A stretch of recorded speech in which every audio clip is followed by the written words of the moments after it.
तेजस्वी जी, मंच पर विराजमान आदरणीय दीपांकर भट्टाचार्य जी और मंचासीन हमारे इंडिया गठबंधन के तमाम अलायंस पार्टनर, मैं सबका अभिनंदन करता हूँ, स्वागत करता हूँ। यहाँ उपस्थित सभी इलेक्ट्रॉनिक्स मीडिया, प्रिंट मीडिया के साथियों को भी अभिनंदन करता हूँ। जैसा कि विस्तार से हमारे तेजस्वी यादव जी ने आपको बातें कही,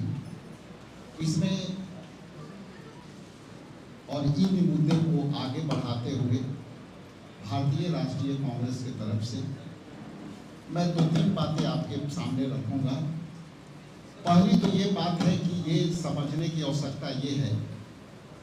कि क्या ये चुनाव के समय मात्र 2 महीना रह गए हैं और लीगल तरीका से,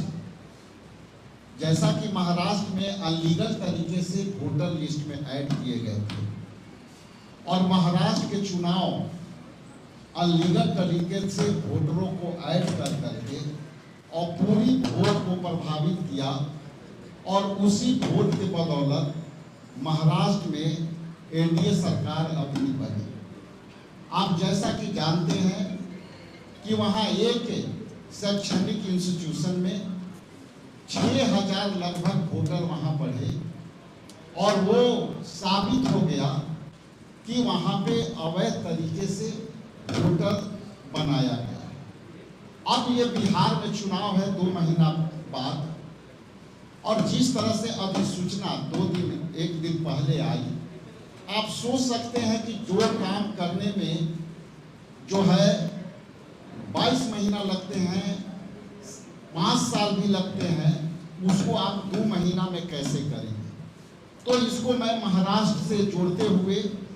मैं 2 बात कहूँगा कि पहली तो ये कि महाराष्ट्र में आपने इलीगल तरीका से वोट को फ्लोटिंग वोट डाला और बिहार में लीगल तरीका से वोटर को बाहर करना। विस्तार से हमारे तेजस्वी जी ने कहा,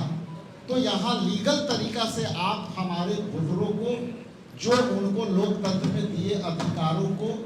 आप जो है वंचित करने का जो साजिश किया है,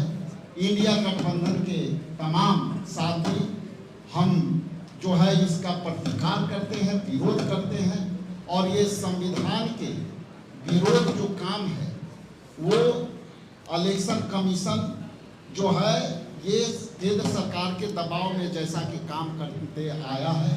ये वही तरीका है जिस तरह से सारे इंस्टीट्यूशन को एनडीए में समर्थित केंद्र सरकार इसको अवैध तरीका से जो है कामें कराने का काम करती है। इसलिए हम लोग इसको कड़ी प्रतिकार करते हैं और अवैध तरीका से जो है हमारे वोटरों को जो है डाइल्यूट करने का प्रयास है, उसको हम लोग विरोध करते हैं।